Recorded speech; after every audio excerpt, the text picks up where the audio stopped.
이자여 색이공과 다르지 않고 공이색과 다르지 않으며 색이고 공이요 공이고 색이니 아제 바라 승아제 무지사가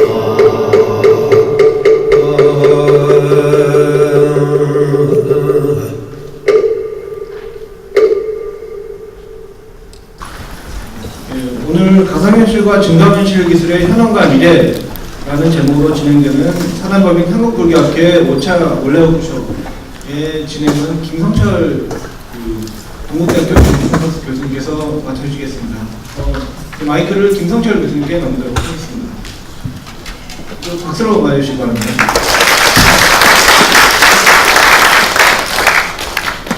반갑습니다. 그리고 감사합니다. 이렇게 진짜 입추의 여지가 없다 그런 말은 많이 했었지만은 실제 입추의 여지가 없는 그런 경우는 제가 드물게 봅니다. 자리가 모자라서 지금 정의자까지 쭉 가서 뒤에 만나주셨습니다. 아마 여러분들 오신 이유가 원 교수님 명성 아마 익히 들어서 아시는 분들 많이 계실 겁니다. 오늘 우리가 서로 귀한 분 모셨습니다. 지금까지 5차례 걸쳐갖고 우리 불교학생들이 올해 연말 학술대를 위해서, 국제학술대를 위해서 전문 과학자분들한테 배우는 기회가 됐는데 오늘 이제 최종 마무리하는 5번째 시간입니다. 그래서 여러분들 이제 지금까지 오신 분들은 알겠지만은 동국대학교 학술관 이제 세미나실에서 이렇게 진행했습니다. 물론 그 방도 참 큰 방이긴 하지만 오늘은 토요일을 비롯해서 그래서 이렇게 대회사 국제회장에서 우리 모임을 갖게 됐습니다. 원광현 교수님은 아마 아시는 분들은 당연히 이제 아실 겁니다. 레슨도 많이 나오셨고요. 카이스트의 문화기술대학원을 처음 만드시고 대학원장이지 않습니까? 일단 제가 간략하게 양력에 대해서 말씀드리겠습니다. 일단 서울대학교 응용불교학과 졸업하시고요. 인천대학교에서 가성현실 인공지능분야고 박사학위 취득하셨습니다. 사바대학교 유은전 강사 수료를 하셨고요. 미국에서 펜실베니아 대학교 유펜에서 교수 생활하시다가 미국하셔서 카이스트 교수로 재직하시면서 이제 국악부 양성하고 연구에 계셨습니다. 국가지정 가상현실연구센터 소장을 연구하셨고요. 카이스트의 문화기술대학원을 설립하신 다음에 대학원장을 해보셨습니다. 올해가 또 원 교수님 사실 그동안 이제 한국과 연구와 교육을 마무리하는 해입니다. 지난 2월달에 이제 학교 퇴직을 하셨습니다. 그래서 크게 그런 퇴임식을 제가 연구했습니다. 그래서 은퇴하셨는데도 이제 쉬시는 게 아니고 오히려 더 현재 활발한 전수 활동을 더불어서 세계 여러 대학교에서 정식 교수로 강의하고 연구에 전념하고 있습니다. 여러 가지 또 말씀드릴 내용이 있지만 여러분 자료집을 보시면은 자세히 또 써있기 때문에 참고하시기 바랍니다. 여러분 원 교수님을 뜨거운 박수 모시겠습니다.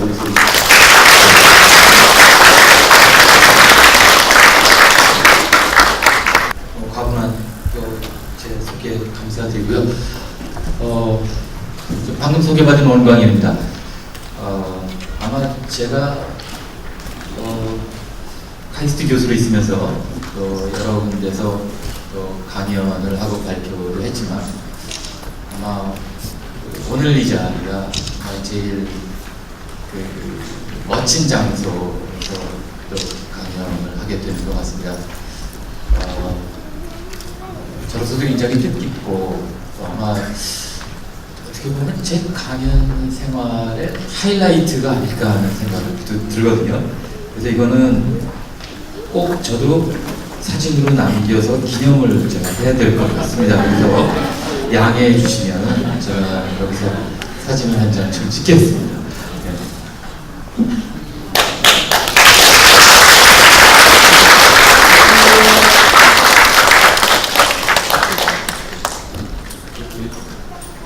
요즘 스마트폰은 또 이게 파노라마로 해가지고 거의 전체를 다 찍을 수가 있습니다. 나중에 제가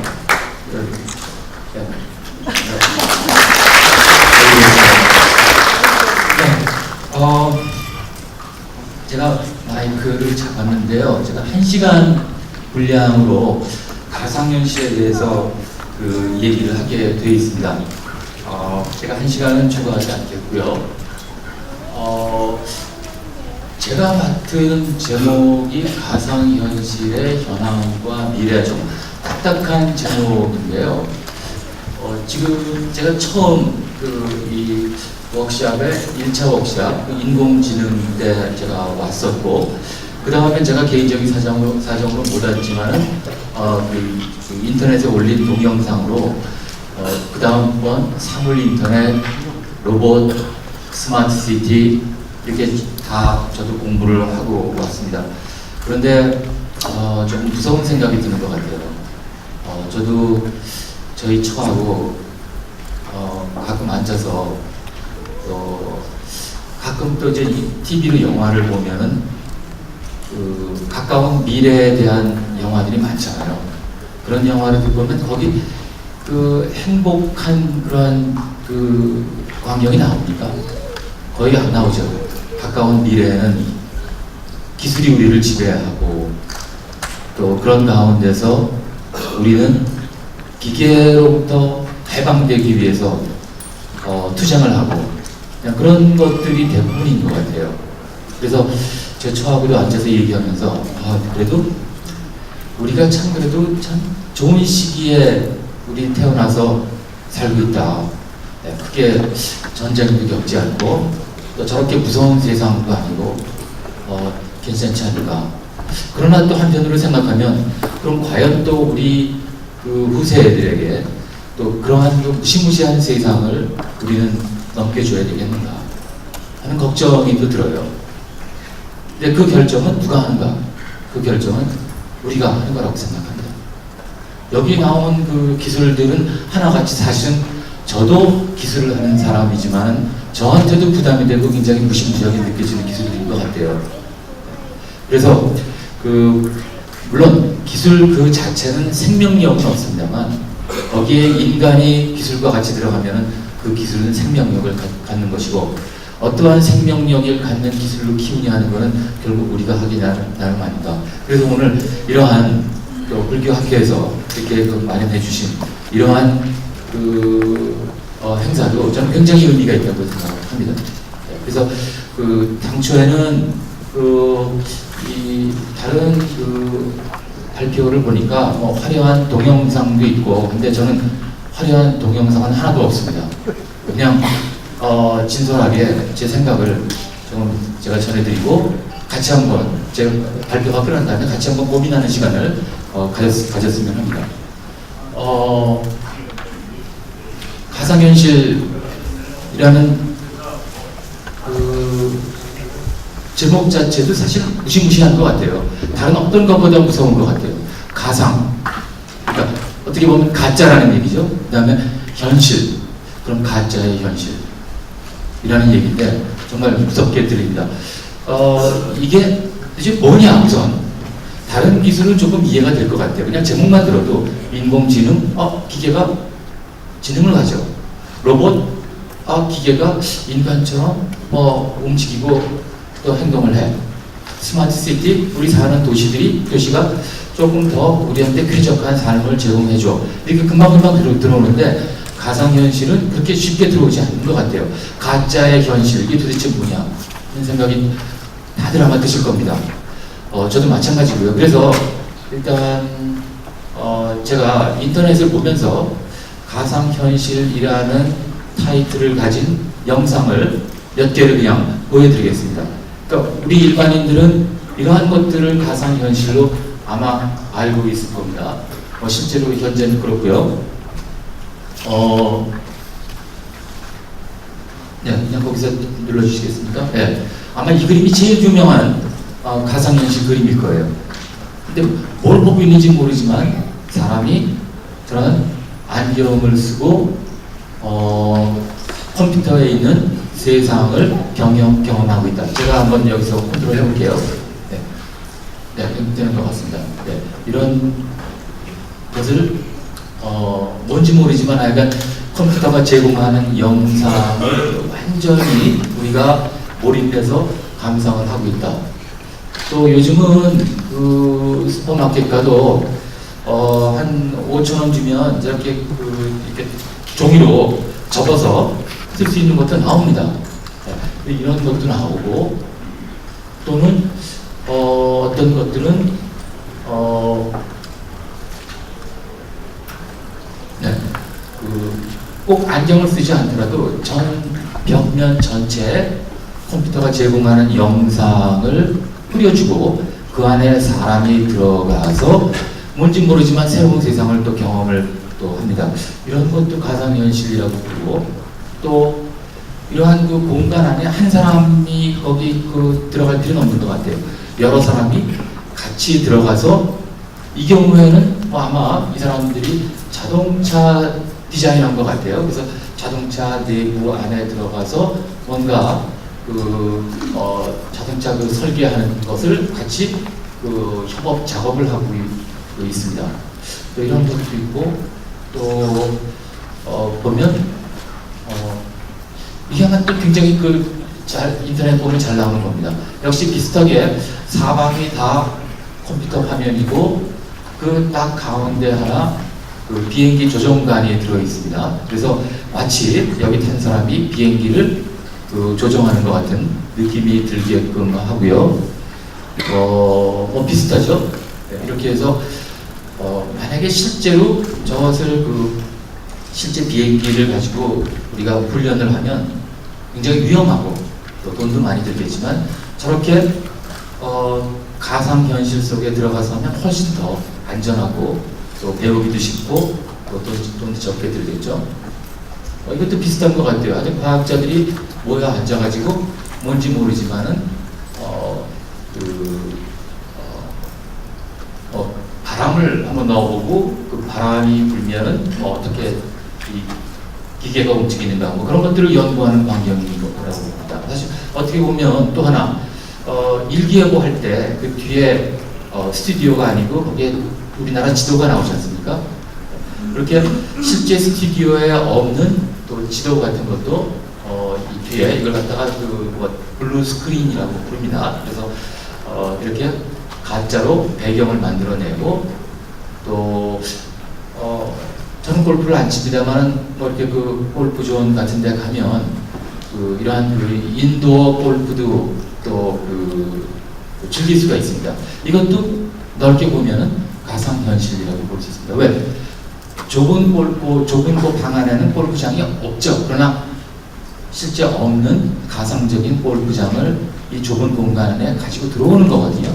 그러니까 이것도 가상현실이라고 볼 수 있고 또 이 유원지에 가면은 저런 것을 안경 같은 걸 쓰고 마치 롤러코스터 타는 그러한 느낌을 또 받을 수가 있습니다. 또 그냥 가까이 있는 영화관에 가셔도 소위 얘기하는 4D 4차원 영화관이라고 부릅니다. 네, 그냥 영화만 보는 것이 아니고 또 이것을 입체로 볼 수 있고 또 의자도 흔들리고 해서 조금 더 생생한 경험을 할 수가 있습니다. 아마 컴퓨터 게임 많이 안 하실 거예요. 근데 컴퓨터 게임을 하면은 요즘 젊은 사람들은 이렇게 직접 자기가 주인공이 돼서 총이나 활을 들고 또 주먹질을 하면서 이렇게 컴퓨터 게임에서 제공하는 그러한 가상적인 세계를 돌아다니면서 탐험을 합니다. 이러한 것들이 우리가 흔히 얘기하는 또 기업에서 얘기하는 또 정부에서 또 산업 발전을 해야 된다고 하는 그러한 가상현실들의 예입니다. 지금은 이 정도에 머물러 있습니다. 실제로 여기 계신 선생님들 혹시 가상현실 경험을 한 번이라도 해보신 적 있으세요? 한 분 계시고 두 분, 세 분, 네 분, 다섯 분도 채 안 돼요. 그러나 사실은 우리 모두 이미 가상현실 경험은 이미 모두 했습니다. 또 하고 있습니다. 뭐죠? 여러분들이 주무실 때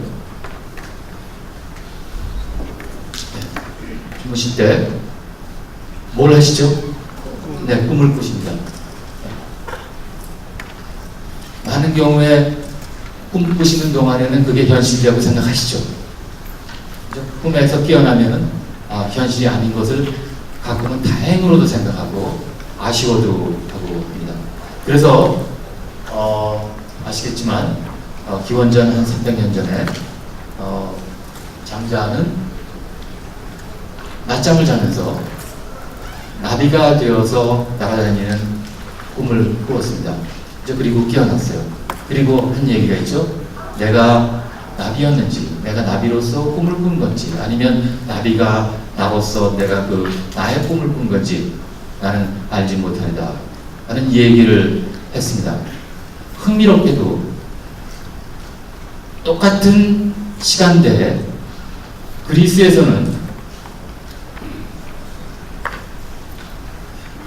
플라톤이 조금 다른 형태의 가상현실을 얘기를 했습니다.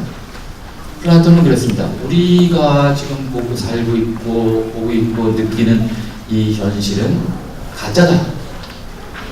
진짜는 뭐냐? 진짜는 이데아라고 부르는 다른 세계다. 그것이 사물의 본질이다. 우리가 만약에 실제 세계에서 말을 본다. 여러 가지 말들이 있을 겁니다. 다 말들이 있지만은 그 각각의 말들은 말의 한 예지 실제 말이 아니다. 실제 말 같음. 그것은 이데아라고 하는 세계의 현실에 있는 우리는 허구에 불과하고 우리는 복사문에 불과하다. 따라서 또 플라톤이 이런 얘기를 했어요. 예술이라고 하는 것은 현실을 모조한 모조품이니 예술은 더욱더 하찮은 것이다. 그러니까 맨 꼭대기에는 이데아라고 하는 세계가 있고 그 다음에 우리가 살고 있는 현실은 그 이데아라고 하는 세계의 1차 복사본이고 그 다음에 예술의 세계라고 하는 것은 2차 복사본이 됩니다.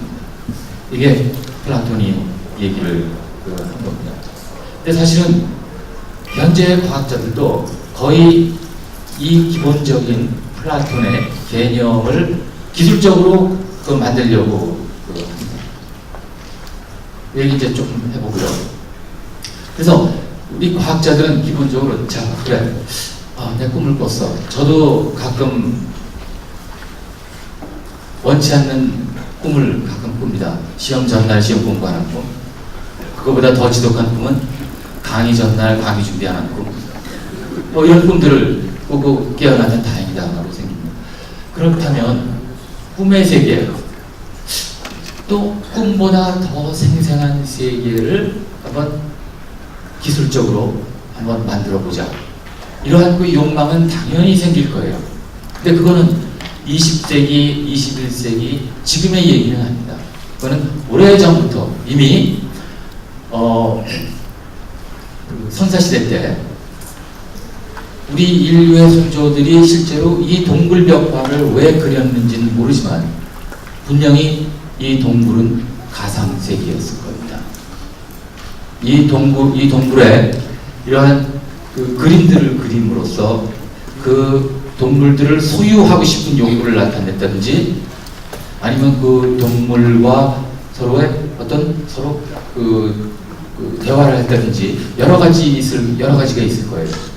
그래서 이 선사시대 때 2만 년 전에 그 벽화도 일종의 하나의 가상세계라고 볼 수가 있어요. 근데 재미있는 건 저도 이 동굴 벽화를 보러 프랑스의 작은 마을 산골 마을에 들어갔습니다. 저는 꼭 보고 싶었어요. 그래서 실제로 들어가서 보고 감탄을 하고 감명을 받고 나왔어요. 그러면서 제가 한 얘기, 세상에 한번 태어나서 저거를 꼭 봤으니 정말 한이 없다라고 생각했어요. 근데 보고 나니까 결국은 뭔가 제가 봤던 동굴은 가짜였습니다. 왜? 진짜 동굴은 모전하기 위해서 들어가지 못하게 해요. 완전히 섞고 나왔습니다. 아무튼 이것도 역시 옛날 우리 2만 년 전 때 혹은 그 이전에 우리의 선조들은 가상 세계를 탐했죠. 또한 중세 시대 때의 교회 이것도 역시 가상 세계였습니다. 뭔지 모르지만 이 안에 들어가면 실제 세계가 아닌 그 다음에 또 다른 세계로, 다른 영적인 세계로 갈 수 있는 하나의 중간 기지로 본 거죠. 그 이후에 르네상스 때 보면은 화가들이, 그리고 과학자들이 굉장히 기막힌 방법을 발명합니다. 그건 뭐냐? 우리가 눈에 보는 대로 똑같이 그릴 수 있는 방법을 마련합니다. 그것을 선형 원근법이라고 부릅니다. 근데 그것에 대해서는 얘기 않겠습니다. 뭐 그렇게 어려운 기술은 아니에요. 다만 우리가 눈에 보는 것을 그대로 종이에다가 복사를 해낼 수 있는 능력이 생겼습니다. 그러고 나니까 뭘 할 수 있는가? 조그만 방에 온갖 벽화가 들어가는데 거기에 그림이 하나 있어요. 근데 사람들은 이게 진짜인 줄 알았어요. 근데 아니었어요. 단지 그냥 벽화일 뿐이었습니다. 역시 비슷합니다. 이 기술들이 항상 무르익으면은 사람들은 그것을 굉장히 이상한 방법으로 사용해요. 이건 뭐냐면 이태리의 대저택이에요. 그 대저택의 방에 딱 들어가면은 이러한 광경이 보입니다. 이러한 광경이 보이는데 저기 보면은 저쪽에 큰 문이 있고 거기서 그 시내 광경을 딱 볼 수 있고 그 다음에 또 뭐 여기 벽난로가 있고 뭐 이렇게 보이지만 실제로 이거는 꽉 닫힌 공간이고 순전히 그림이었습니다. 여기 들어가는 순간 사람들은 속았어요. 야, 저렇게 환하게 트인 맑은 하늘, 전시가를 내려다볼 수 있는 방일 뿐이 아니에요. 그림이었습니다. 완전히 속을 정도로 정교하게 그린 그림이었습니다. 네덜란드의 헤이그에 가면 그 넓은 그 북쪽에 해변가가 있습니다. 네덜란드가 제일 잘 살았을 그 17세기부터 지금까지 그것은 시민들의 사랑을 받고 또 온갖 돈 있는 사람, 권력 있는 사람들이 여기서 여름 휴양지로 여기 했던 곳입니다. 정말 아름답고 의리의리한 건물들도 있어요. 해변가에. 이것을 해변가가 해운대 한 5배는 되는 것 같아요. 근데 전체를 다 볼 수가 없습니다. 전체를 다 보려면 어딜 가야 되냐 하면 높은 전망대에 올라가면 됩니다. 이 전망대가 해변가에 있는 게 아니고 시내 한복판에 있어요. 시내 한복판에 작은 극장에 들어가시면 거기에 원통형의 큰 방이 있고 그 원통형의 벽면에 이 멋진 헤이그의 해변가가 그려져 있습니다. 실제와 하나도 다른 게 없어요. 실제보다 더 멋있어요. 실제보다 더 현실입니다. 그리고 이러한 것들은 꼭 그 헤이그의 해변만이 아니고 옛날에는 사실 여행하기 어려웠잖아요. 그러니까 예를 들어서 런던에 한 번도 못 가본 사람, 이런 사람들을 위해서 또 다른 도시에다가 런던을 그대로 복사한 것들을 큰 이런 원통형, 지금 이런 방이죠. 원통형 방에다가 이렇게 만들어 놓고 그 가운데 사람이 올라가서 그것을 들여다보게 했습니다. 요즘에는 이것이 이제 다 없어졌어요. 이제는 바로 이 뒤에 나온 것이 영화라는 게 나왔기 때문에 사람들이 영화관에 가지 이런 데는 안 갔습니다. 그래서 요즘은 다 없어지고 이제 이런 것들을 다시 하나의 문화재로 생각하고 지금 이제 몇 개 남은 것들을 이제 복원을 하고 있습니다. 컴퓨터라는 것도 없을 당시에 또 영상 기술도 변변치 않을 당시 2차 대전이 끝나고 헤일리라고 하는 사람이 하나의 기계를 만들었습니다. 이 기계를 보시면 여기 그 좌석이 있고 이 작은 화면을 통해서 들여다볼 수가 있게 됐어요. 이건 뭐냐면 동전을 넣고 이 기계를 동작을 시키면 마치 오토바이를 타고 뉴욕 거리를 도는 것 같은 그 느낌을 들게 만듭니다. 이 사람은 이것을 하나의 그냥 놀이기구로 만들었지만 사실 이 사람의 꿈은 더 큰 데 있었어요. 이 사람은 자, 이 이제 우리 이러한 기술을 이용하면 우리의 아이들의 교육을 획기적으로 바꿀 수 있다. 이렇게 생생하게 만약에 공룡 시대로 들어가고 싶다든지 아니면 중세 시대로 들어가고 싶다 하면 이러한 형태의 어떤 장치를 통해서 우리 아이들에게 원하는 장소, 원하는 시간에 갈 수 있지 않겠는가 한 것이 이 사람의 꿈이었습니다. 다만 이때 1955년이니까 컴퓨터도 없었고 기술들이 시원치 않아가지고 이 사람의 꿈은 이루지 못했지만 저는 굉장히 선구자적인 역할을 했다고 봅니다. 잠깐 너무 빨리 갔네요. 네. 그리고 어떤 학자가 한 또 10년 후 1965년에 이런 얘기를 했어요. 그 당시에는 이제 막 컴퓨터가 세상에 막 나올 때입니다. 이 사람이 얘기했습니다. 컴퓨터로 영상을 만들 수 있다. 근데 컴퓨터로 영상을 만드는 것을 우리가 뭘 바라고 하는 거냐? 앞으로의 모니터는 단순히 화면이 아닐 거다. 화면이 아니고 다른 세상을 들여다보는 창문이 될 거다. 그리고 결국 이 컴퓨터 그래픽스를 가지고 이 새로운 이 컴퓨터 안에 있는 세계를 보고 듣고 만지고 느낄 수 있는 방향으로 기술이 발전할 거다 하는 것이 거의 60년 전에 이 사람이 예언적으로 한 얘기입니다. 그리고 이제 그 뒤에 이들의 후배들은 이것을 이제 하나하나씩 이루고 있는 상황이죠. 결정적으로 그때까지만 해도 가상현실이라는 단어가 없었습니다. 근데 가상현실이라는 단어를 처음으로 쓴 사람은 전혀 과학자가 아니에요. 원래 음악가이자 또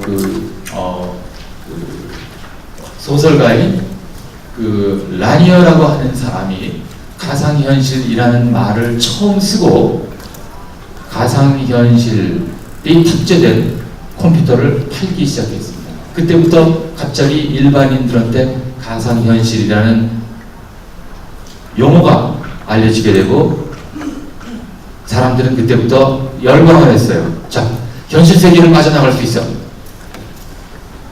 혹은 더 좋은 세상을 잠깐이나마 그걸 느낄 수 있어. 아니면 더 재미있는 세상으로 도피할 수 있어. 그래서 열광을 하고 받아들였습니다. 그리고 이제 오늘날이 됐습니다. 이 상에서 보듯이 가상현실은 과학적 산물이 아닙니다. 그건 문화적인 상입니다. 아까 선사시대 때부터 중세 때부터 그 다음에 르네상스부터 지금까지 쭉 그때 사람들은 그 당시에 가질 수 있는 최고의 기술로서 가상현실을 만들어 왔어요. 당시 물론 용어는 없었지만 오늘도 마찬가지입니다. 오늘도 결국은 과학자들이 가상현실을 만들기 위해서 연구들을 하지만 어떠한 가상현실이냐 하는 것은 결국 문화적인 산물입니다. 이렇게 보시면은 가장 정확할 것 같아요. 조금 지루하게 들리시겠지만 가장 핵심되는 제가 문제를 제가 말씀을 드리겠습니다. 자, 생각해 보세요. 컴퓨터에 뭔지 모르지만 세계가 있어. 나는 이것을 경험하고 싶어. 이걸 어떻게 하면 좋을까요? 기본적으로는 여기에 보세요. 여기 인간이 있습니다. 그리고 여기에 현실 세계가 있다고 칩시다.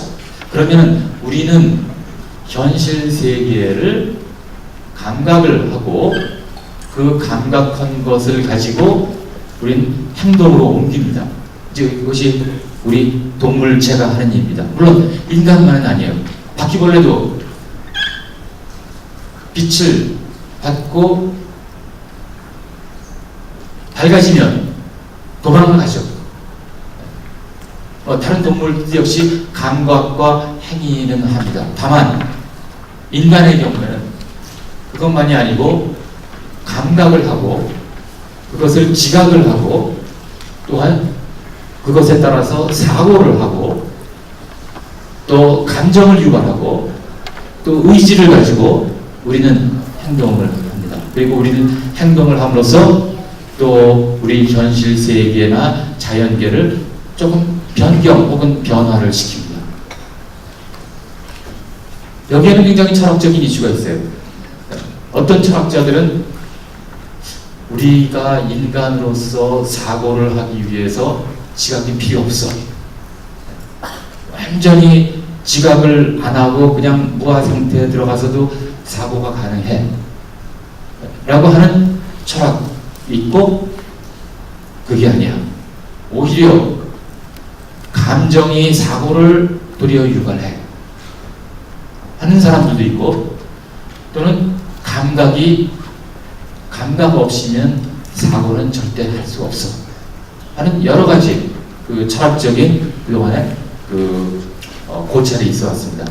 그것을 그 서양에서는 경험주의 혹은 합리주의 등등의 여러 가지 이름으로 불렸지만은, 하여튼 핵심은 어느 것이 진실인지는 아무도 모르지만 어쨌든 기본적으로 우리가 현실 세계에 있음을 내가 아는 이유는 결국은 우리는 현실 세계에서 그것을 감각을 할 수 있고, 그것을 바탕으로 선험적인 지식과 경험으로서 생각을 하고 감정을 유발하고, 그것을 우리는 또 적당한 우리가 원하는 방향으로 우리는 행동을 하고, 또 그것으로서 우리가 현실 세계에 영향을 주어 왔습니다. 이게 기본적인 겁니다. 그런데 만일에 이 현실 세계가 아니고 만약에 이것이 가상 세계라면 이걸 어떻게 해야 될까요? 우리는 어떻게 연결을 시킬까요? 결국 이것이 핵심 문제입니다. 개념적으로 하는 방법은 가상 세계에다가 나와 똑같은 것을 하나 집어넣는 일이에요. 나와 똑같은 이걸 뭐라고 부릅니까? 이것을 아바타라고 부릅니다. 나의 대리인이에요. 나의 대리, 개념적으로 실제로 존재하지 않지만 나의 개념적으로 대리인을, 나를 대신할 것을 가상세계에다가 집어넣습니다. 그리고 그 나의 대리인으로 하여금 가상세계를 지각을 하게 하고 또 가상세계에 행위를 하게끔 하자는 겁니다. 그리고 나는 그러면 저 가상세계와 어떻게 연결을 하는가? 저 아바타라고 하는 것이 감각을 한 것을 나는 내 감각기관에 연결을 시켜줘요. 또 나의 행위를 아바타에다가 연결을 시켜줍니다. 결국 이러한 전체적인 구도가 마련이 됩니다. 이게 기본적인, 여기에 어떠한 테크놀로지 이슈는 별로 중요하지 않아요. 여기 보시면 빨간색, 그 테크놀로지로서 그것을 완성합니다. 검정색, 이거는 그냥 우리 인간입니다. 이것이 기본적인 가상현실의 그냥 핵심되는 개념이라고 보시면 됩니다. 더불어 가지고 가상세계에 나 혼자만 들어갈 필요가 있을까요? 어떠한 가상세계에 나를 대신하는 나의 아바타만 들어갈 필요 있을까요? 아니에요. 다른 사람의 아바타도 같이 들어올 수가 있습니다. 그렇죠? 그렇게 되면 어떤 가능성이 있어요? 그 가상세계를 나만 경험하는 것이 아니고 나의 친구들, 나의 동료들, 심지어는 내가 알지 못하는 멀리 떨어져 있는 사람도 역시 접속해서 들어올 가능성이 있습니다. 이러한 것이 가능하다면 가장 제가 볼 때 이상적인 건 뭐냐? 그러면 우리가 배우고 가르치는 시스템이 완전히 바뀔 겁니다. 왜 우리는 꼭 교실에 앉아가지고 교사가 학생들을 꼭 이 자리에 오라고 해가지고 여기서 꼭 교육을 해야 됩니까? 물론 실제로 면대면 교육은 중요합니다. 그러나 많은 경우는 꼭 그럴 필요는 없을 거예요. 공간을 초월해서 멀리 떨어져 있는 섬에 살고 있는 아이들도 이 가상 공간에 들어오고, 저 극지방에 있는 아이들도 여기 가상 공간에 들어와서 여기서 같은 가상 공간에서 배우고 가르칠 수가 있을 겁니다. 근데 이것은 기념사진이에요. 제가 촬영한 기념사진입니다. 어느 날 제가 수업을 하다가 제 학생들한테 이렇게 얘기했어요. 자, 다음 시간에는 우리가 꼭 여기서 다 만날 필요가 없다. 다음 시간에 내가 가상 공간을 하나 만들어 줄 테니까 우리 캠퍼스와 똑같은 카이스트 캠퍼스와 똑같은 가상 공간을 하나 만들어 줄 테니까 몇 날 며칠 몇 시에 여기 들어와라.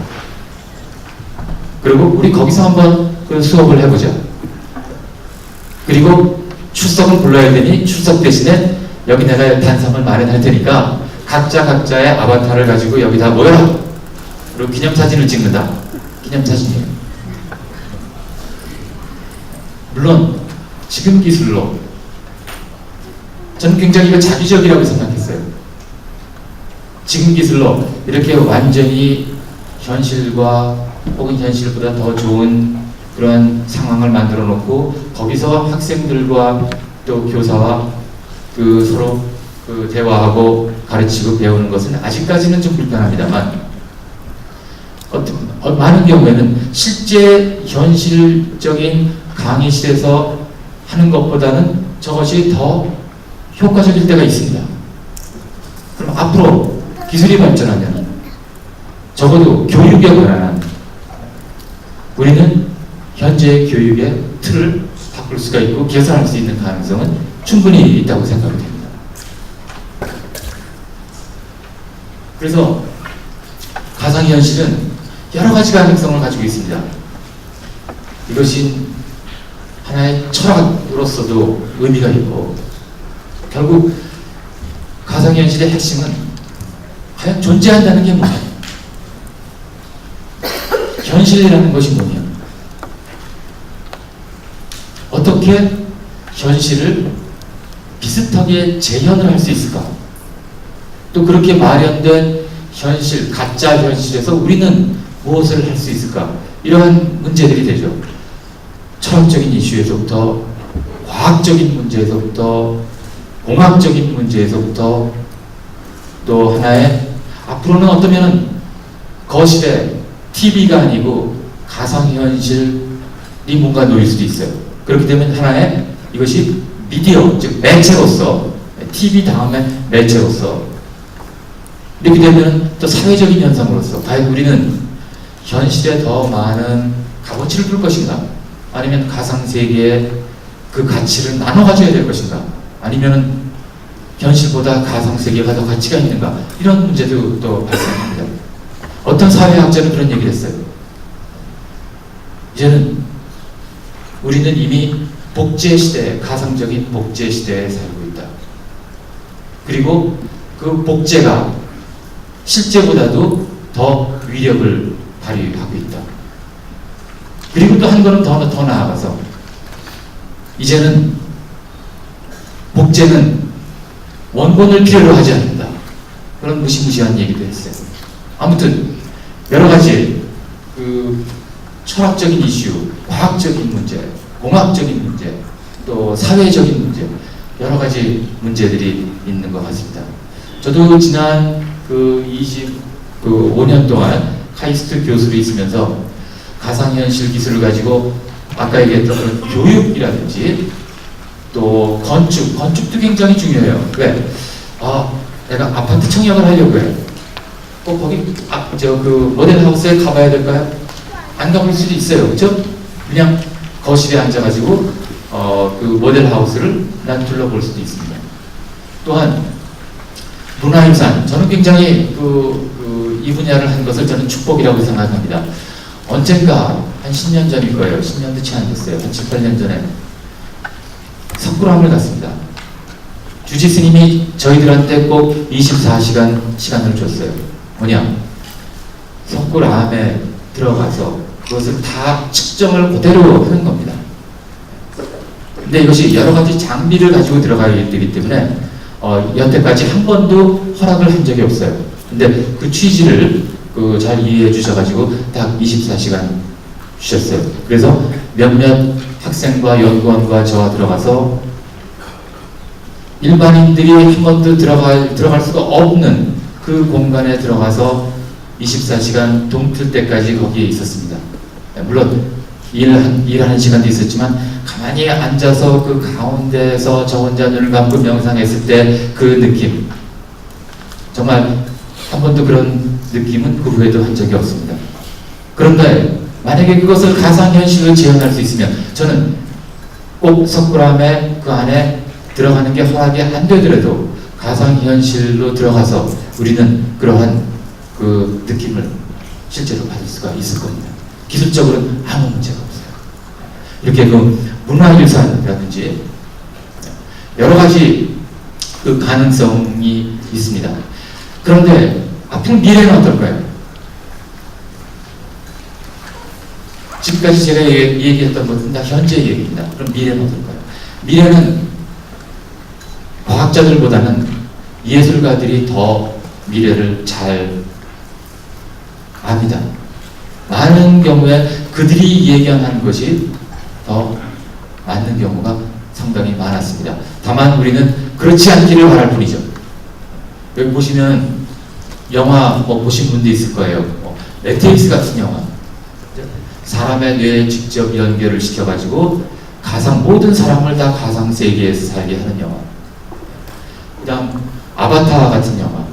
이것도 역시 가상 세계의 그 가상 인물을 그 파견해가지고 우주를 정복하는 영화. 뭐 이런 것들이 그 나옵니다. 또한 소설은 영화보다 훨씬 더 독특한 가상 세계를 우리한테 또 묘사합니다. 여러 가지 소설이 있습니다. 어떤 과학자가 평범한 대학생을 잡아다가 가상현실 시스템에 앉혀놓고 거기서 트레이닝을 시켜요. 이 평범한 대학생은 나중에 모든 인간들의 지혜, 지능을 다 합친 것보다 더 똑똑해집니다. 그리고 결국 자기 몸이 필요 없다는 걸 알고 가상세계 속으로 들어가 버립니다. 이런 황당하지만 어떻게 보면 이거 가능하지도 않을까? 이럴 수 있는 그런 가능성에 대해서 얘기를 하고 있어요. 여러 가지 이러한 것들이 있는데 과연 이렇게 될 건가? 그 얘기는 저는 이걸로 대표될 겁니다. 아까 제가 얘기대로 테크놀로지라고 하는 거는, 기술이라고 하는 거는 살아 움직이는 생명체입니다. 살아있는 생명체면은 에너지를 필요로 하죠. 그 에너지를 어디서 받는가? 그 에너지는 인간의 욕망입니다. 결국 테크놀로지의 발전은 우리가 어떤 욕망을 가지고 있느냐에 따라서 그것은 발전하게 됩니다.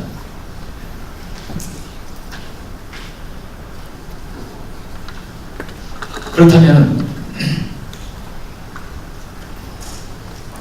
우리의 테크놀로지가 제공해주는 하나의 아주 가까운 미래, 인간의 욕망이 만들어낸 하나의 그 시나리오를 한번 제가 재미삼아 한번 보여드릴게요. 그 가까운 미래를 소재로 한 그 드라마가 있어요. 블랙 미러라고 하는데, 이것은 이게 10년, 앞으로 10년 후, 어떤 건 20년 후, 아니면 현재 이 테크놀로지로 인해서 바뀌는 세상을 묘사를 했습니다. 이 드라마의 1시간짜리 드라마의 대충 내용은 이렇습니다. 어떤 여자가 잠에서 깨어나요. 나는 어디 있는지는 몰라. 근데 창밖을 보니 아무도 없어. 그래서 나갑니다. 그랬더니 아파트 주위의 사람들이 다 자기를 피해요. 그리고 다 창문을 내려버려요. 자기를 보지 않게끔. 그리고 조금 있다가 복면을 쓴 사람이 자기 죽이려고 옵니다. 근데 그보다도 더한 거는 그 동네 사람들이 다 스마트폰을 들고 그 광경을 재미있다고 다 촬영을 해요.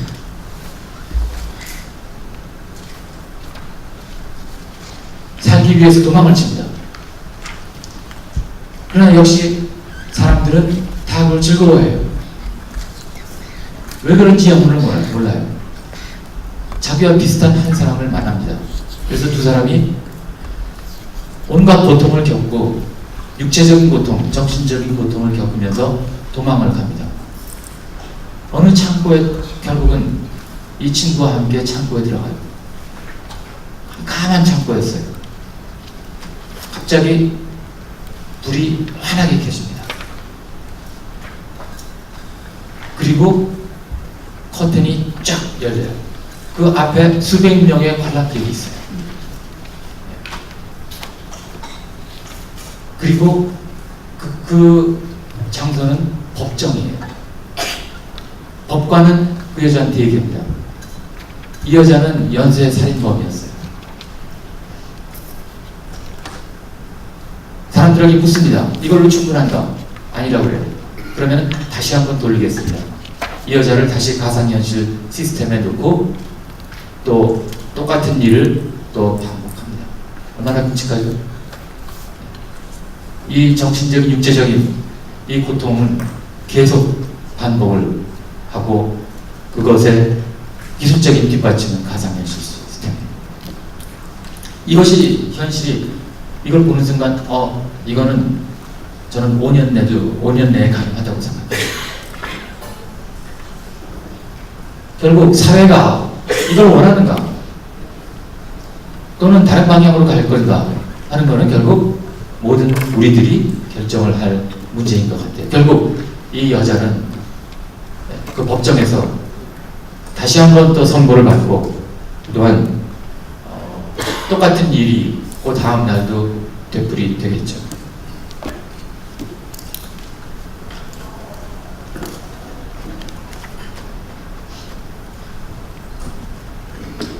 결국 인간의 욕구 또 우리 그 사회의 욕구 이것에 따라서 가상현실 기술은 물론이고 어떠한 기술이든지 그것의 방향이 결정된다고 생각합니다. 그래서 어떤 그 인간의 욕구에 대해서 마슬로라고 하는 사회학자가 이런 얘기를 했습니다. 인간의 욕구는 피라미드 형태로 되어 있다. 가장 밑바닥에는 동물적인 욕구가 존재하고 맨 위에는 가장 고상한 윤리의식과 인간성을 유지하려고 하는 그러한 욕구가 있다. 그리고 그 중간에는 여러 가지 세속적인 욕구들이 있어요. 근데 이걸 보면서 제가 생각한 건, 자, 그러면은 나는 어떤 욕구를 만족시키기 위해서 연구를 하고 있지? 근데 현재 우리의 기술은 어느 방향을 어떤 방향으로 지금 가고 있지? 라고 했을 때 보면은 우리 현재의 기술은 기본적으로 이 부분을 만족시키기 위해서 삼성, LG, SK, KT를 비롯한 정부조차도 이러한 것을 강조를 하고 있습니다. 이것을 위해서 우리는 열심히 기술 개발을 해요. 근데 그 이유가 뭔가? 그게 우리의 본성인가? 아니에요. 왜 그런가? 하면은 여기가 돈이 되는 것이 많습니다. 다시 좀 고상하게 얘기하면 산업적으로 여기서 하면은 이윤 창출이 가능합니다. 그래서 이쪽에 우리의 욕구는 집중이 됩니다. 반면 맨 밑에는 쉽게 얘기하면 돈이 안 돼요. 그럼 맨 위는 또 왜 우리가 그 기술 쪽에서 신경을 못 쓰는가? 이유는 돈 버는데 방해가 돼요.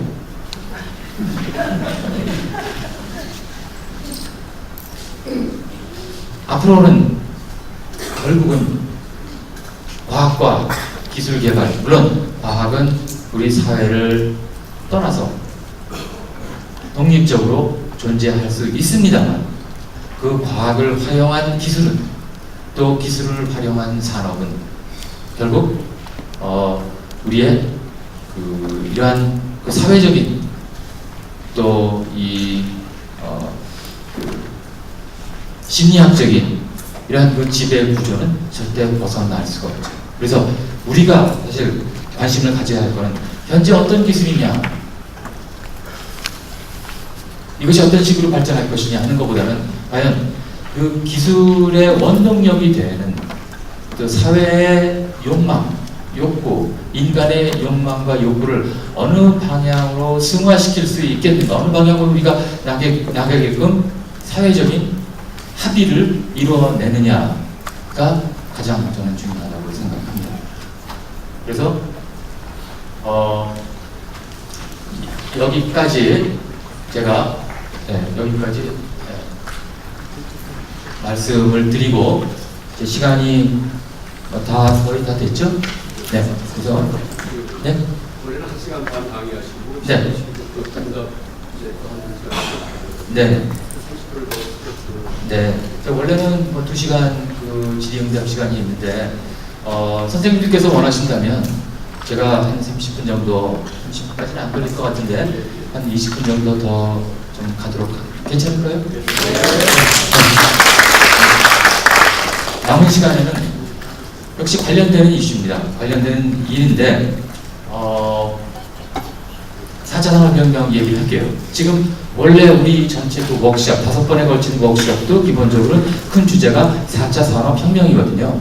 네, 그래서 그 가운데에서 그 이제 가상현실 얘기를 제가 말씀을 드렸고, 그렇다면은 그 도대체 이게 가상현실과 4차 산업혁명과 어떻게 연결이 되느냐, 이것도 얘기할 필요가 있을 것 같아요. 근데 사실은 4차 가상현실 그 이슈보다는 사실은 4차 산업혁명 이슈가 사실은 더 중요하다고 생각합니다.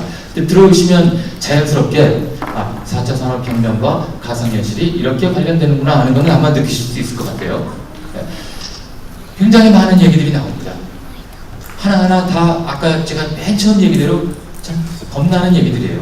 그럼 무섭습니다. 과학자인 저로서도 감당하기 어려워요. 네, 이것이 실체가. 그런데 어떻게 보면 4차 산업혁명이 뭐가 핵심이냐 이전에 이게 정말 4차 산업혁명 시대야? 사실 이것도 사실은 더 중요한 문제 같아요. 정말 4차 산업혁명 시대일까요? 우리 지금 혁명 시대에 살고 있나요? 어떤 혁명이든 혁명이라는 것은 완전히 이제까지와는 없던 가치관을 새로 세우는 거 아니에요. 그리고 뭔지 모르지만은 기득권 세력이 없어지고 새로운 세력이 나타나는 것이고, 지금 그런 시대인가요? 아닌 것 같죠? 그렇죠? 아닌 것 같아요.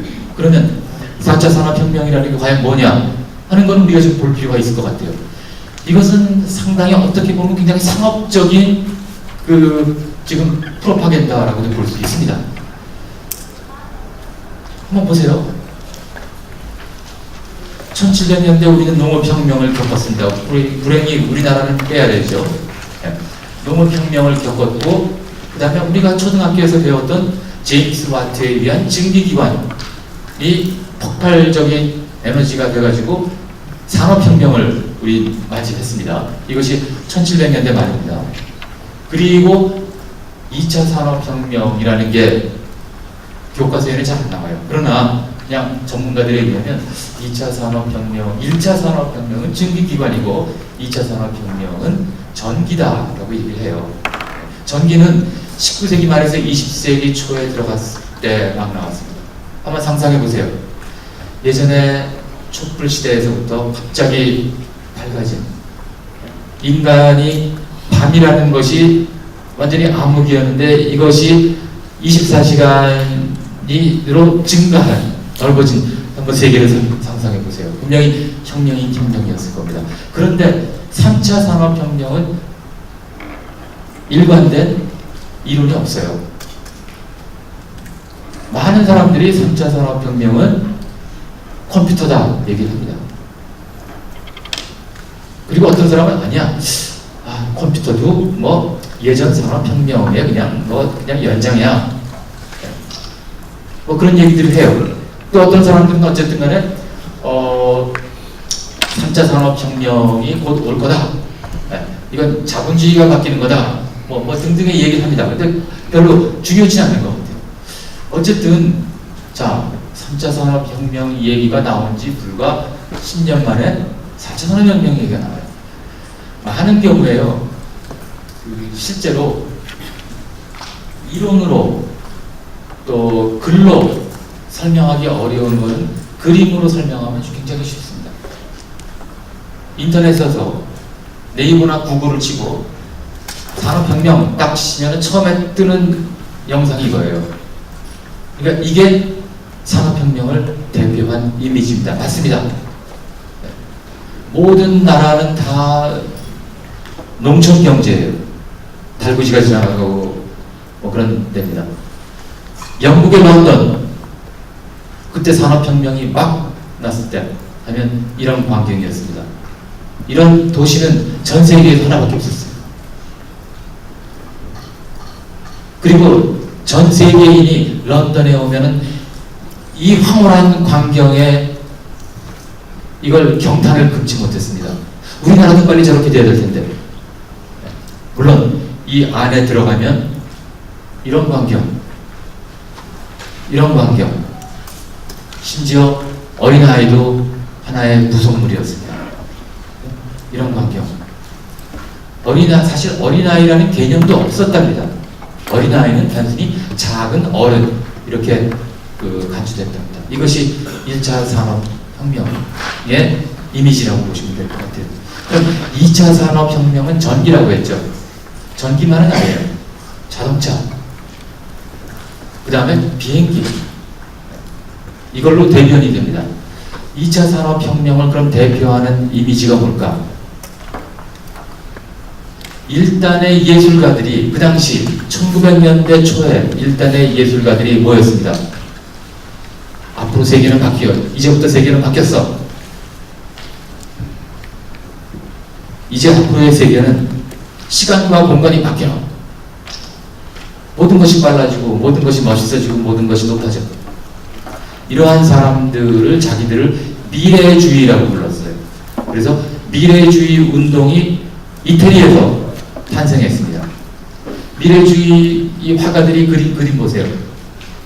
이들이 생각한 미래입니다.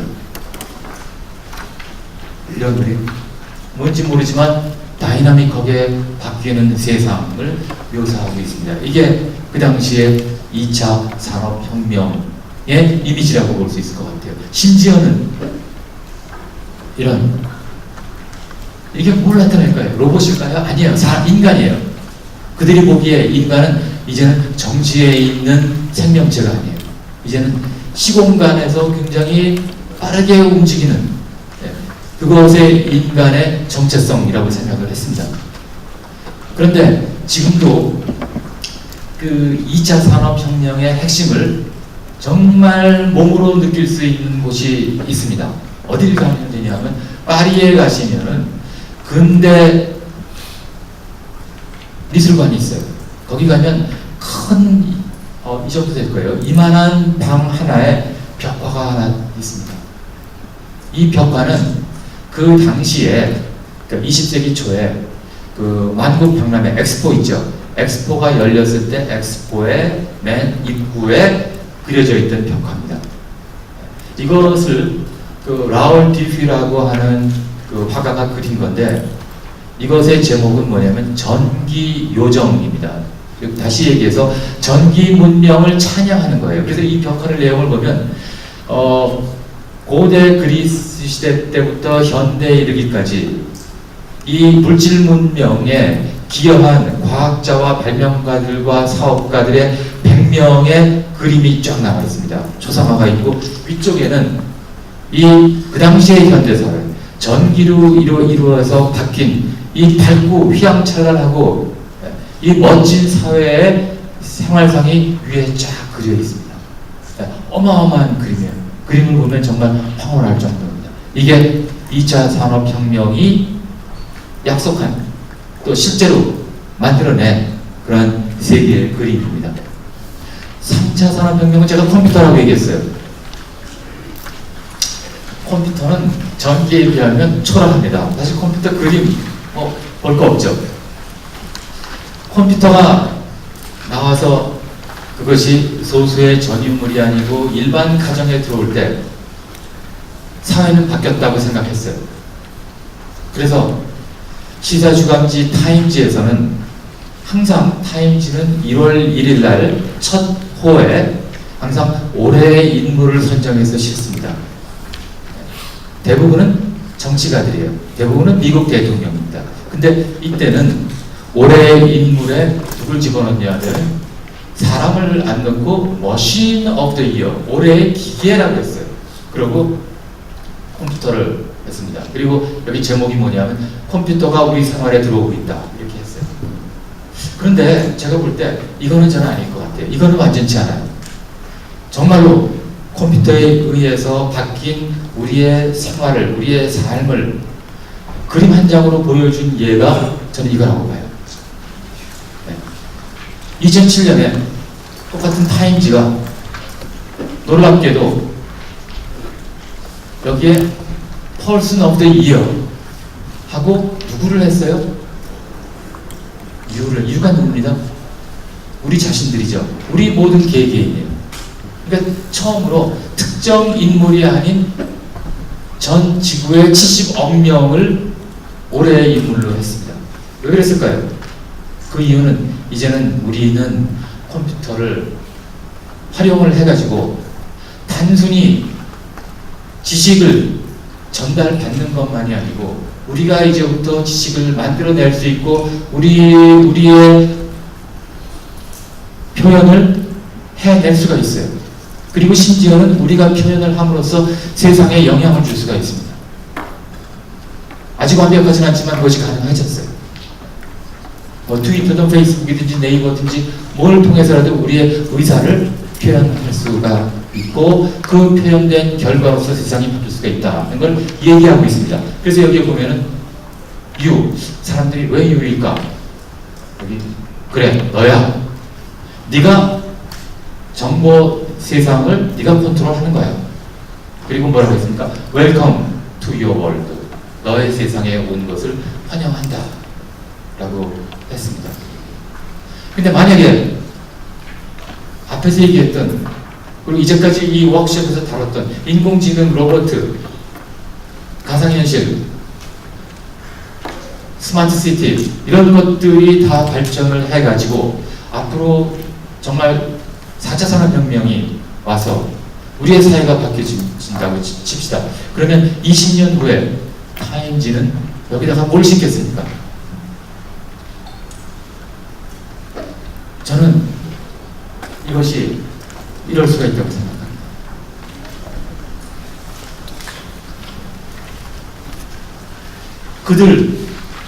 그들이 누구죠? 외계인입니까? 아니에요. 기계입니다. 우리가 만들어낸 기계예요. 재미있게도 우리는 지금 점점 더 복잡한 기계를 만들고 있어요. 이미 우리는 우리가 이해를 못하는 기계를 만들어내고 있습니다. 조금 더 지나면 우리가 이해를 못하는 정도가 아니고 우리가 컨트롤하기 어려운 정도의 기계를 만드는 상황은 곧 발생할 거예요. 여기도 보면 똑같은 이유로서 사람들은 이게 무슨 얘기야 하겠죠? 여기 yes, they 맞아 그들이야. 그들이 우리 세계를 지배해요. Welcome to their world. 그들의 세계에 온 걸 환영한다. 이럴 수 있을 거예요. 이게 좋은 걸까요? 나쁜 걸까요? 복잡한 슬라이드인데 이게 이렇게 되는 배경은 기술적으로 볼 때 이 세 가지에 연유합니다. 이걸 다 읽으실 필요 없어요. 그냥 빨간 글씨만 보시면 됩니다. 기술적으로 왜 이렇게 되는가? 첫 번째, 옛날에는 여태까지는 정보라는 게 그냥 데이터예요. 그들은 그냥 객체입니다. 주체가 아니에요. 주체는 우리입니다. 우리는 데이터를 사용해요. 우리는 정보를 사용합니다. 근데 이제는 정보가 생명력을 갖기 시작했어요. 데이터가 생명력을 갖기 시작했습니다. 그래서 데이터는 살아있어요. 두 번째, 물질은 무생물이었어요. 근데 그 무생물이 우리한테 반격을 하기 시작했어요. 어떤 형태로? 그 물질들, 무생물이 이 살아있는 정보를 흡수를 해가지고 파워를 얻고 살아 움직이기 시작했어요. 어떤 예가 있습니까? 그것이 다 로봇, 3D 프린터, 드론, 자율주행 자동차 살아 움직이기 시작했어요. 우리의 의사와 상관없이 그들은 행동합니다. 세 번째, 가장 아마 그 사물 인터넷도 한번 여기서 강의를 했죠. 기술적으로 별거 아니라고 생각하실 거예요. 그러나 한번 자세히 생각해 보세요. 우리 인간은 컴퓨터의 네트워크를 우리가 만들어 놨습니다. 전 세계 컴퓨터를 다 연결시켰어요. 그런데 한번 거꾸로 생각해 보면 이제는 컴퓨터가 우리를 네트워크를 시켜요. 그렇죠? 우리는 자율적으로 혹은 타의적으로 우리는 컴퓨터를 이용해서 우리 스스로를 네트워킹하기 시작해요. 페이스북, 트위터, 카카오톡 네트워킹을 하기 시작합니다. 누가 그렇게 시켰어요? 컴퓨터가 그렇게 시키고 있어요. 주객이 전도가 됩니다.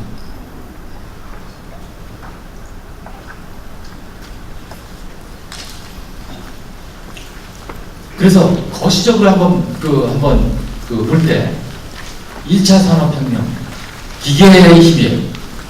증기기관. 2차 산업혁명, 전기의 힘입니다. 3차 산업혁명, 컴퓨터의 힘이에요.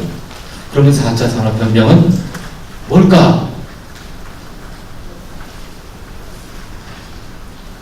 뭐 아리송해요. 이거를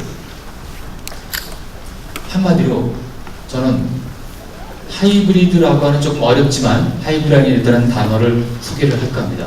가장 우리한테 친숙한 것이 하이브리드 자동차죠. 하이브리드 자동차는 왜 그걸 하이브리드라고 부르죠? 기름과 전기로 가요. 그러면 이 하이브리드 자동차를 움직이기 위해서 기름하고 전기를 섞나요? 아니죠. 어떤 때는 전기로 가고 어떤 때는 기름으로 갑니다. 그렇지만 운전하는 사람 입장에서는 뭘로 가는지 별로 신경을 안 쓰죠. 그렇게 두 개 혹은 여러 개의 다른 것들이 복합이 돼가지고 원하는 것을 수행을 합니다. 그래서 하이브리드 자동차의 경우에는 기름과 전기가 서로 상호 보완을 하고 서로 상승작용을 일으키고 서로 일체감을 느낌으로써 최적의 솔루션을 만들어내요. 그게 저는 하이브리드라고 하는 단어의 핵심이라고 생각합니다. 그렇게 봤을 때 이 산업혁명의 4차 산업혁명은 뭐가 동력이야? 뭐가 핵심이야? 했을 때 저는 하이브리드라고 봐요. 그럼 무엇의 하이브리드인가? 기술과 문화, 또 물질과 비물질, 또 실제와 가상, 이 대목은 가상현실 얘기죠. 그 다음에 인간과 기계, 이것들이 서로 이질적이에요. 실제와 가상이 합쳐가지고 완전히 새로운 거 만들어내는 건 아닙니다. 합쳐지는 건 아니에요. 분명히 각각은 존재합니다. 각각의 존재를 유지하고 그 다음에 이것을 좋은 방향으로 최적의 솔루션을 우리의 삶이라고 하는 그러한 큰 그 목표에 큰 솔루션을 이것을 복합적으로 제공을 하는 그러한 프레임이라고 생각을 합니다. 그래서 4차 산업혁명을 그럼 하이브리드 혁명이라고 우리 봅시다.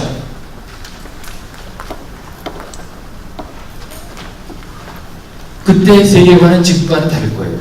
자, 1차 그 산업혁명, 즉 기계에 의한 혁명이 일어났을 때 사람들은 농업시대와 달리 무슨 시대가 됐을까요? 당연히 기계 시대죠. 그때부터 사람들이 직장이라고 하는 걸 다니기 시작했습니다. 그리고 사람의 생활 패턴이 바뀌었어요. 그래서 영국의 그 시인이 그 멋진 그 시를 하나 썼어요. 아, 세상이 바뀌었다. 새로운 개념이 생겨났다. 시간이라는 개념이었어요. 아침에 8시에 출근하고 저녁 6시에 퇴근한다는 새로운, 그리고 약속을 하더라도 우리 그냥 해 떨어질 때 만나, 이게 아니죠. 몇 시에 만나. 그거 됐고, 새로운 시간이라고 하는 거, 분이라고 하는 거, 초라고 하는 거를 그때 사람들이 새로 발견을 했어요. 그때 그 전까지 없었던 개념입니다. 2차 산업혁명, 전기에 의한 산업혁명으로 사람들은 세계관이 또 뭐가 바뀌었을까요? 시간을 발견한 것과 더불어 그 다음에는 공간을 발견을 했습니다. 그때까지 사람들은 30km 이상 나가본 사람이 거의 없어요. 근데 지구가 둥글다는 거를 그때 이제 실제로 느끼기 시작했고, 그 다음에 지구가 2차원이 아니고 3차원이다. 어디에 사느냐만 중요한 게 아니고 어디에 몇 층에 사느냐까지 중요해졌고, 하늘에는 비행기가 나르기 시작했습니다. 완전히 공간의 개념이 2차원에서 3차원으로 바뀌어버렸어요. 사람들은 경악을 했습니다. 3차 컴퓨터 혁명에는 또 세계관이 우리가 예전에는 도저히, 만약에 그때 살던 사람이 지금 태어나면 도저히 이해할 수 없는 것. 어떠한 세계관일까요? 그렇죠? 공간은 공간인데 가상 공간, 온라인 공간입니다. 한번 생각해 보세요. 20년에 살던 사람이 지금 와가지고 이 가상 공간에서 일어나는, 온라인 세계에서 일어나는 온갖 이슈들을 이해는 할 수 있을까요? 못할 거예요. 그러면 4차 산업혁명은 어떤 그 공간일 것인가?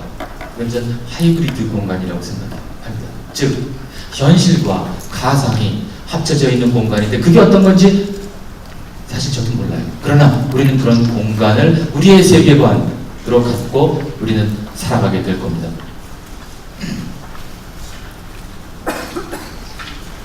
거의 끝날 때가 된 것 같아요. 중요한 것이 하나 있습니다. 아까 얘기대로 테크놀로지는 인간의 욕망의 결실입니다. 그러면 그 테크놀로지는 항상 시험을 받아야 돼요. 그 사회에서 필요한 건가, 필요 없는 건가, 좋은 건가, 나쁜 건가, 또 돈이 될 건가, 돈이 되지 않는 건가 평가를 받아야 됩니다. 1차 산업혁명, 즉 기계혁명일 때는 그것을 어디서 테스트를 받았느냐, 그것을 공장과 회사에서 테스트를 받았어요. 더 많이 만들어내고 더 빨리 만들어내고 더 싸게 만들어내는 기술이면 성공입니다. 2차 전기혁명 때는 어디서 테스트를 받았을까요? 불행히도 전쟁에서 테스트를 받았어요. 어떠한 새로운 기술이든지 1차 세계대전, 2차 세계대전, 한국전, 월남전을 겪으면서 더 쉽게 더 빨리 사람을 살생할 수 있는 기술이 가장 최고의 기술로서 존재했습니다. 불행하지만 사실이에요. 3차 컴퓨터 혁명은 어디서 그것을 검증받았을까요? 어디서 검증을 받고 있을까요? 지금 우리 시대입니다. 새로운 거 만들어내. 어떻게 검증을 받죠? 돈이 되느냐가 제일 중요하죠. 즉 자본주의입니다. 실리콘밸리 자본주의의 핵심이에요. 거기서 검증받으면 성공한 거고 그게 선입니다. 그럼 앞으로는 어떻게 될까요? 아까 제가 얘기대로 하이브리드한 세계에서는 복합적으로 이질적인 것들이 합쳐가지고 거기서 최적의 솔루션을 만들어내야 돼요. 최선의 삶을 운영해야 됩니다. 그래서 저는 제 희망일 수도 있으나 저는 4차 산업혁명의 테스트베드, 이것이 성공이냐 좋은 거냐 나쁜 거냐 선이냐 악이냐 하는 거는 민주주의 시스템 안에서 이것이 저는 평가를 받아야 된다고 생각합니다. 그게 왜 그러냐? 앞으로 인간은 여러 가지 역할이 있을 거예요.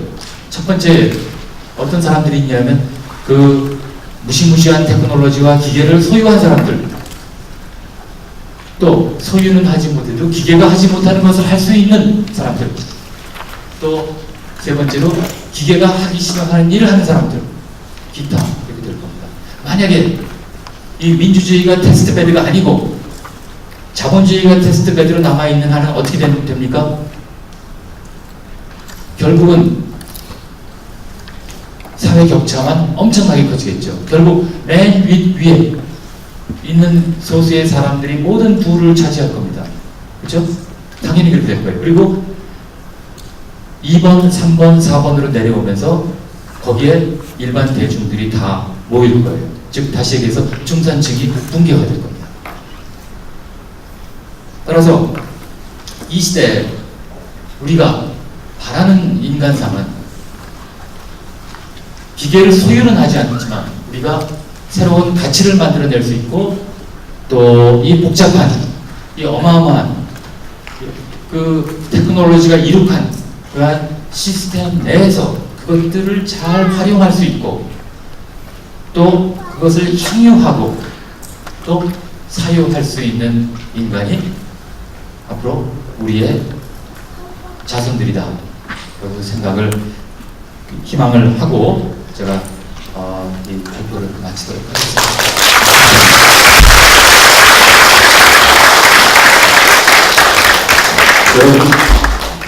너무나 좋은 강의에서 너무 감사합니다. 아마 5번째 물어보시는데 조금 다르다는 느낌 들었을 겁니다. 그 전까지는 과학에 대해서 순수하게 기술만 강의하셨는데 오늘 사람 냄새가 납니다. 지금 이제 이 4차 혁명이라고 교수께서는 그게 이제 실제 4차 혁명인지 이제 일단 관심 발휘하시지만은 어쨌든 하이브리드 혁명이라고 말을 주시면서 그 검증하는 테스트베드를 민주주의 이렇게 하셨습니다. 이게 이 범상한 얘기가 아닙니다. 바로 얼마 전에 유발 하랄이라고 해서 그 사피엔스 저자가 와가지고 이제 특강한 적이 있는데 그때 똑같은 얘기를 하더라고요. 뭐냐면은 이게 무시무시한 기술이 돼가지고서 빈부 차이가 더 심해지고 혹독해지고 할 수 있는데 그래서 항상 이제 이 기술에 대해서 우리가 감시하고 그래서 보정하는 그런 이제 역할을 해야 된다는 얘기를 했었는데 역시 교수님께서 큰 대가의 그런 느낌을 받습니다. 그래서 그 여러 가지 한의가 더 많아진 것 같습니다. 기술만이 아니기 때문에. 그래서 우리가 한 10분 정도 쉬었다가 교수님도 부탁드리겠습니다. 질문 드리겠습니다. 네, 다시 한번 박수 부탁드립니다. 그리고 회장 선생님 말씀 드리겠습니다. 여러분 반갑습니다.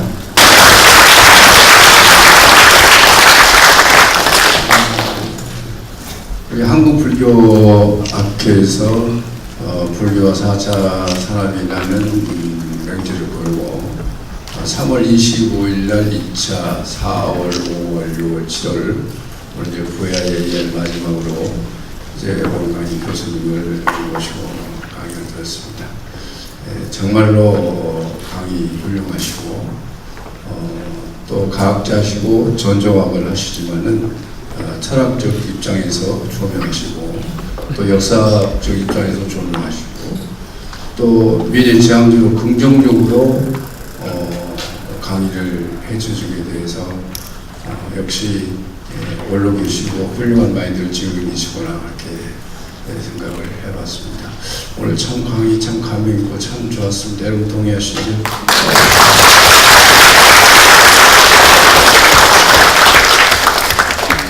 지금 이제 하이테크놀로지 시대에 주면서 모든 사람들이 두려워하고 염려들을 하죠.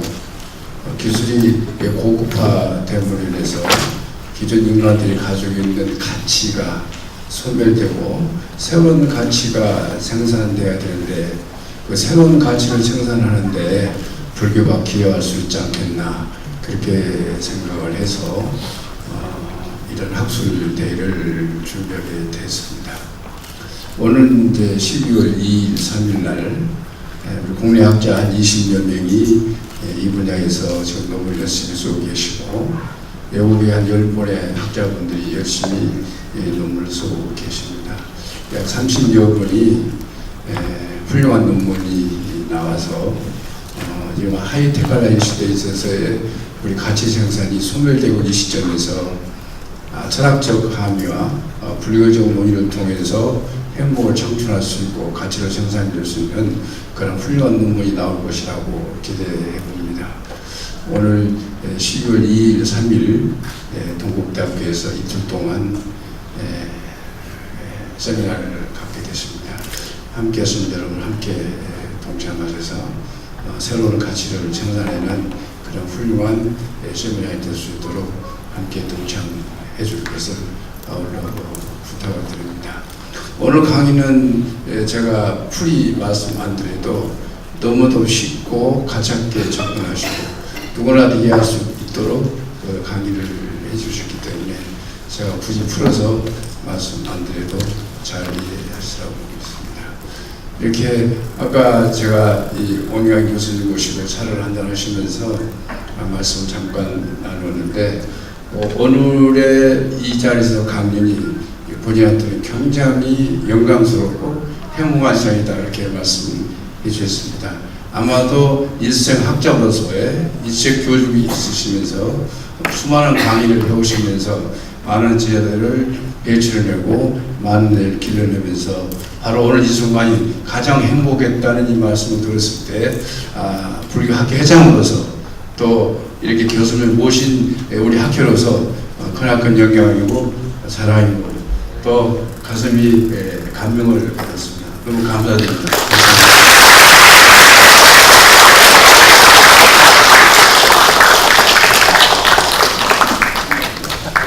제가 너무 오랫동안 제가 마이크를 잡아서 또 마이크를 잡는 게 저 사람 또 나왔어 그러고 그러실 것 같아요. 근데 정말 저도 여러 군데서 강의하고 또 사람들과 대화했지만 전 오늘이 정말 저는 하이라이트라고 생각합니다. 보통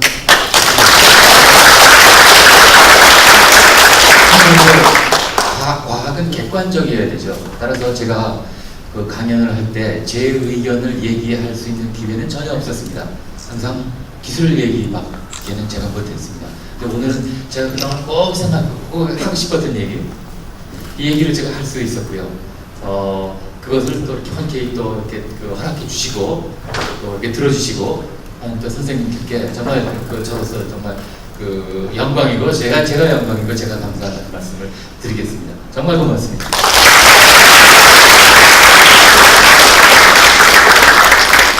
1차, 2차, 3차, 5차 VRA 강의를 또 프로그램을 성공적으로 마치게 돼서 감사드리고 함께 해주신 여러분 행복하시기 바랍니다. 감사합니다.